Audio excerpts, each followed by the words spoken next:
Hello दोस्तों। आज हम जानते हैं बायोलॉजी को।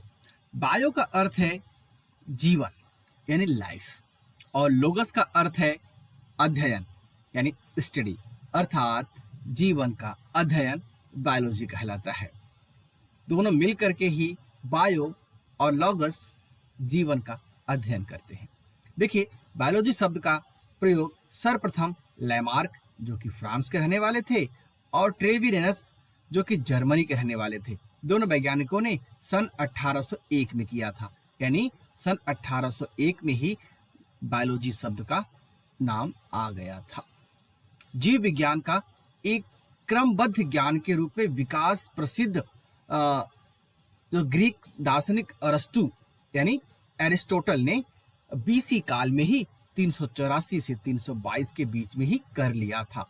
सोचिए, बहुत पहले ही अरस्तु ने जान लिए थे बायोलॉजी को और उन्होंने ही सर्वप्रथम पौधों एवं जंतुओं के जीवन के विभिन्न पक्षों के विषय में अपने विचार प्रकट किए। इसीलिए अरस्तु को जीव विज्ञान का जनक यानी फादर ऑफ बायोलॉजी कहा जाता है। यहाँ पर नोट करना वाली पॉइंट है कि अरस्तु is the father of biology और उन्हें जंतु विज्ञान के जनक के रूप में भी जाना जाता है। यानी अरस्तु is the father of zoology. आगे बढ़ते हैं। देखिए, हम जो भी जीव हैं उनके क्लासिफिकेशंस के बारे में थोड़ी सी बात करते हैं। सबसे पहले अरस्तु ने समस्त जीवों को दो समूहों में विभाजित कर दिया था। कौन कौन समूह थे वो? जंतु समूह और वनस्पति समूह, जो उन्होंने अपनी आंखों से देखा। एक तरफ जंतु, एक तरफ वनस्पति। दूसरी तरफ इधर देखिए, लिनियस ने भी अपनी पुस्तक सिस्टमा नेचुरे में संपूर्ण जीवधारियों को भी दो ही क्लासिफिकेशन किया किंगडम्स में। कौन कौन से थे वो?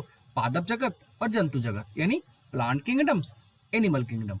देखिए, अभी तक दोनों ही वैज्ञानिकों ने, अरस्तु ने भी और लिनियस ने भी, दो में ही वर्गीकृत किया है।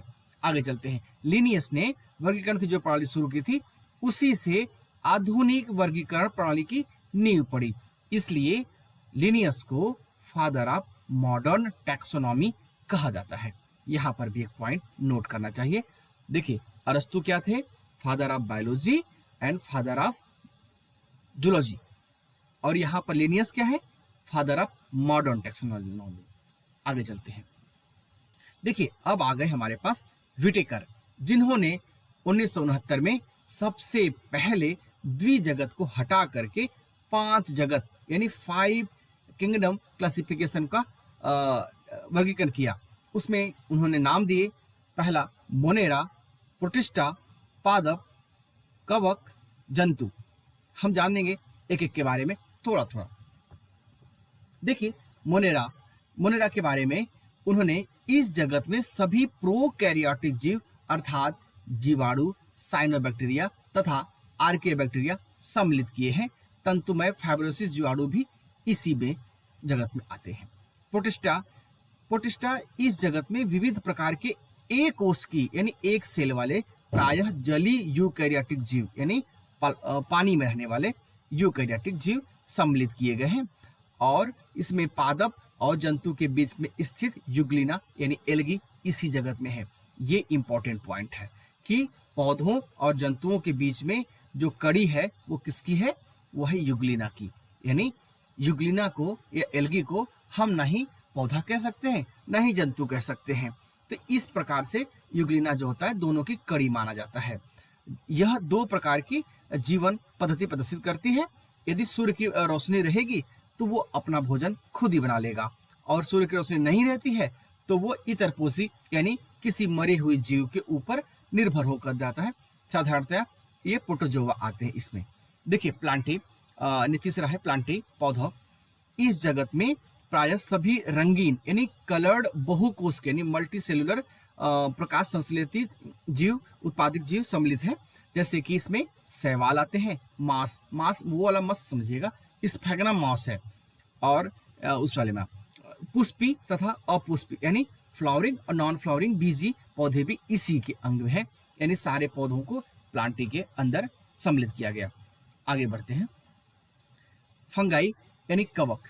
कवक इस जगत में वे यूकैरियोटिक तथा परपोषित जीवधारी सम्मिलित किए जाते हैं जिनमें अवशोषण द्वारा भोजन होता है। इसका मतलब यह अवशोष करते हैं भोजन को किसी और परपोषी जीव के माध्यम से, है ना। देखिए, यह सभी इतरपोषी होते हैं, यह परजीवी अथवा मृतोपजीवी होते हैं। यानी इसका मतलब है कि यह जो है किसी मरे हुए जीव के ऊपर अपना ग्रोथ करके अपने आप को संश्लेषण के माध्यम, अवशोषण के माध्यम से भोजन को अपने अंदर लेते हैं।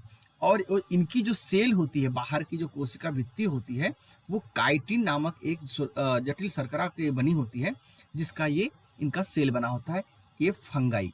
ठीक है, आगे चलते हैं आखिरी एनिमल यानी जंतुओं के बारे में। इस जगत में सभी बहुकोशिकीय जंतु समभोजी यानी यूकैरियोटिक उपभोक्ता जीव सम्मिलित किए जाते हैं।